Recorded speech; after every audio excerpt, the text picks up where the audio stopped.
بسم الله الرحمن الرحيم اللهم صل وسلم على سيدنا مولانا محمد وآله وعترته بعدد كل معلوم لك.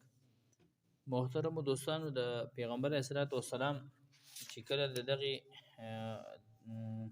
حلف الفضول او د دغه نه کله واپس شو، نو د پیغمبر اسلام تجارت کې مشغولېدل.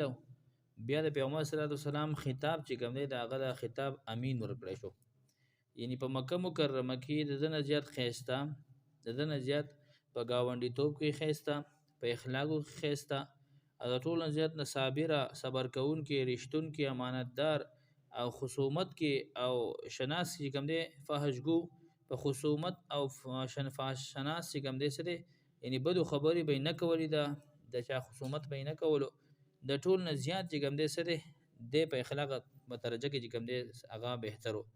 عبد الله ابن ابي الحمصا دنه مروي دي چې د بعثت نه مخکې، یعنی پیغمبر صلی الله علیه وسلم نه د بعثت چې لانه شو دا غینه مخکې د سره زما یو معامله راغلی و چې زما د چې معامله زما د پیغمبر صلی الله علیه وسلم په ما باندې سو ما غله سور کول واپس. نو د پیغمبر صلی الله علیه وسلم یعنی مطلب ده د پیغمبر صلی الله علیه وسلم تما عرض وکړو چې تاسو دلته کې ایثار شي، زه اوس لږ ساعت کې چې کوم دی د کور نه راځم، یعنی زما څه ذمهواري وه پیغمبر اسلام له ما څه ورکول. نو ما پیغمبر اسلام سره ملاقات وکړو، نو ما ورته چې تاسو دلته کې ایثار شي او زه واپس راځم. نو اتفاقي کار و چې زه کور ته کله لاړم، نو زمان دا خبره هېره شو. چې هېره شو نو یو ورځ تېرېده، دوه ورځې، درې ورځې بعد ما ته یاد شو لکه ما خو پیغمبر صلی الله علیه وسلم د دې شي واده کړی و چې تا خپل ځای کې کښېنه زه راځم. واده مې رایاد شو، ډایرېک هغه ځای ته رالم چې رالم د پیغمبر صلی الله علیه وسلم د خپل ځای نه ډقېدلی هم نه دی، هغه ځای کې ولاړ دی. د پیغمبر اسلام وایي صرف دغه الفاظو چې ما د تا زحمت راکو، یعنی ما دې کړاو راکو، تا ما ته ویلو چې دلته کښېنه چې د درې ورځو نه دلته ستا په انتظار باندې یم. ما ته دومره ځان سپک کاره شو چې دا ما چل کړی دی. او زمانه جاهلیت کې عبد الله وایي چې زمانه جاهلیت کې پیغمبر صلی الله علیه وسلم سره د شریک تجارت ومه، یعنی ما هغه به یو د تجارت چې کوم دی کولو.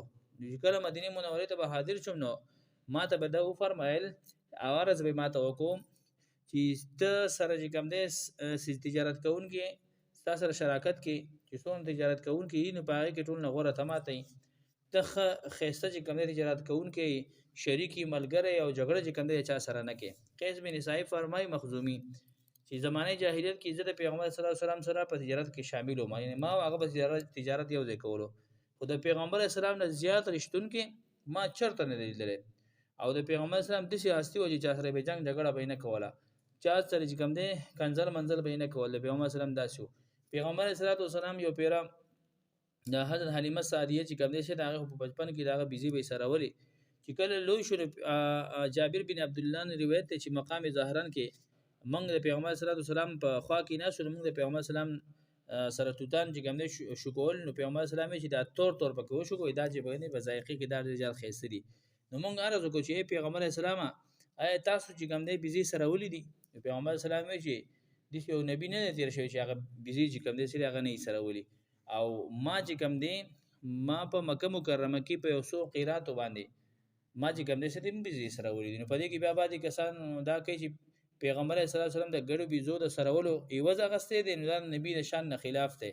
نو هغه وایي چې دا قیرات چې کوم دی یو ځای نوم دی. خو زیات محققین دا فرمایي چې نه، د نبي دپاره کسب باندې پیسې اخیستل دا حرام نه دي، خو د نبوت هغه پیغام رسول چې کوم دی په هغې باندې معاوضه اخیستل خو د الله تعالی طرف نه دی. نو هغه د هغوی دپاره دا خو په کسب باندې پیسې اخیستل چې کوم دی د هغې دپاره منع نه و. نو لهذا صحیح خبره ده چې پیغمبر اسلام ګډې بیدې سره ولیدي او د هغې چې کوم دی سره معاوضه او د هغې یو څو پیسې چې کوم دی د هغې اخیستلې دي. شام طرف ته بیا پیغمبر صلی الله علیه وسلم دویم سفر کوو. دویم سفر چې کله کوو، نو حضرت خدیجه په عرب کې ټول نو مالداره زنانه وه، حضرت خدیجه الکبرا ورته ویل کېږي، ټول نو مالداره ښځه وه. د دې د شرافت نسبي او عفت او پاکدامني په وجه باندې دا دومره پاکدامنه وه، دومره شریفه وه چې د دې په وجه باندې په دغې خلکو کې چې کوم دی جاهلیت په زمانه کې دا د طاهري په لفظ باندې چې کوم دی په لقب باندې مشهور و، خلکو به د طاهره وي چې پاکه زنانه. چې قریشانو به کله خپل سامان د تجارت لپاره ورکولو، نو دوی به ورسره خپل سامان ملګری کړي، ورته به وي چې دا د مضاربت په وجه باندې چې کوم دی زما دا ویسي، او چاته به وي چې ګټه وشي نو به تعالی دا پیسې در کوم. نو هغه به ښه د مکی مکرمه ټول سامان یو طرف ته کا او د خدیجه الکبرى چې کوم د تجارت سامان بل طرف ته کندي ډېر زیات سیواو. نو پیغمبر صلی الله علیه وسلم په دغه وخت کې عمر چې کوم دی 25 کالو. نو دا خدیجه چې کوم دی د پیغمبر اسلام د دیانتداري او د امانتداري نه ډېر متاثر شي و.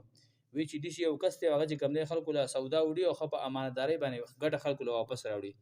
د پیغمبر صلی الله علیه وسلم په امین په لقب باندې مشهور.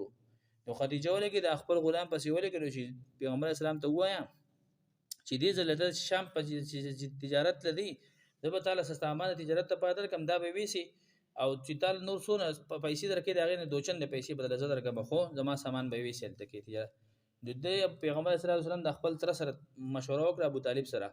ابو طالب ول اجازه ورکړ چې او لاړ شه چونکې دی خو په دغه وخت کې ابو طالب ډیر زیات پیسو حالات چې کمزورو. د پیغمبر صلی الله علیه وسلم سره دی خو خدیجه چې کوم دی خپل غلام میسره وسره ملګری کوي چې ته تجارت لپاره لاړ شه او دی بازار سودا چې کوم دی به خرڅ کړي. د پیغمبر صلی الله علیه وسلم شام په تجارت پای لاړو الته کې وسره یو راهب نستورات نومو. نو دی په یوځای کې پړاو ورواچو د نستوره راهب چې کوم دی عیسائی و دی راغی پیغمبر اسلام ته وی چې دا ماشوم دا خو بالکل اق نبی دی کم چې عیسی بن مریم چې کوم دی سره هغه مونږ ته ویلو چې دی یو نبی برادي بالکل دا هغه نبی دی او دا اخرنه نبی دی. او په دې خبره بیا دا خبره چې کوم دی سره دی کې مشغول شو ته وی چې اے میسرا د په دې سره کې د سرواله ولې دی. نو دی راهب ته دی راهب ته وی دی میسرا ته وی چې دا سرواله سره همیشه د پاره دی. نو دی راهب چې بالکل او دا هغه اخرنه نبی دی او عیسی علی السلام چې د چا زیره ورکړه هغه دا نبی دی. بیا دوی په تجارت کې مشغول شو. د په تجارت کې چې مشغول شو پیغمبر صلی الله علیه وسلم سره چې په دغه دوران کې یو کس چې کم دی سره جګړه د پیغمبر اسلام سره وکړه. نو د پیغمبر اسلام ته چې ته د لات او د عزا قسم وخوره چې زمانه په لات او په عزا باندې قسمی زبتا معاف کما. نو پیغمبر اسلام ته چې قسم خو چرته نه خورم او د چې چرته لات او عزا باندې تیرې کوم نو زه ډیر داغونه اعتراض کوم او کینا کړه کشي ته کوم زه دغه قسمونه ولي وخورم.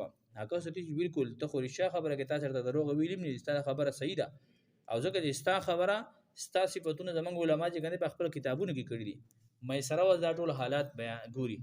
و د شان د تجارت نه چې پیغمبر صلی الله علیه وسلم واپس راغی نو خدیجه چې کوم خپل بانه خانه کې نه سوس ګوري پیغمبر صلی الله علیه وسلم باندې وریاس چې کوم سره هغه په فغن شوی دا او لپاسه پر راغله او بالکل هغه نور هغه ګرمي وته نه مسي. مې سره وته چې دغه شان موږ په سفر کېون په سفر دوران کې دوه فرشتي راغلي او د پیغمبر صلی الله علیه وسلم نه چار چا پیره شو هغه چې کوم سره سورې په جوړ کړو.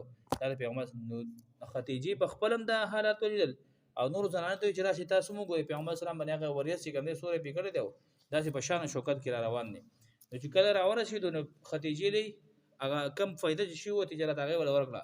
خدیجه ولګیدله دې سره چې کم پیسې کړ دغه سیوا پیسې ول ورکړي او د دغه شان د تجارت نه واپسې کې یا 2 میاشتې 15 ورځې بعد خدیجه بیا د چا په ذریعہ سره د پیغمبر واسو چې د پیغمبر اسلام سره نکاح کول غواړم کله زما سره نکاح کول غواړي نو زبر چې کوم دې سره نکاح کوم.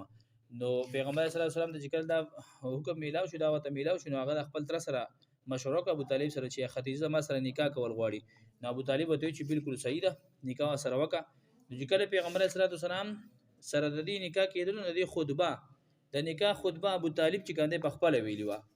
ابو طالب د دې نکاح خطبه په خپل ویلی او وی چې دا محمد ته چې د قریش کوی د بسانه خیسته ځوان شرافت او فضیلت ولا ځوان څوک نشته دی که یو طرف ته د مکی مکرمه ځواني فضیلت او عقل شرافت راغون کې او بل طرف ته د چې کم دی راغون کې دی به کم دی درون بدی خو لیکن د نکاح د خدیجه سره کیږي او خدیجه چې کم دی طرف ته مایل لحاظ د دوه نکاح چې کم دی هغه مونږه کو. نو د پیغمبر اسلام نکاح اولنې د خدیجه رضی الله تعالی عنها سره شوی دی.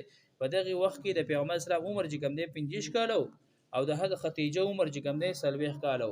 وای دی په دې مہر کې چې کم دی شل او خان چې کم دی په مہر کې مقرر کړو او حافظ ابو البشر دولامی چې کم دی فرمایي چې نه په مہر کې چې کم دی 12.5 توري او کې چې کم دی سره هغه مقرر کړی شوی چې نن سبا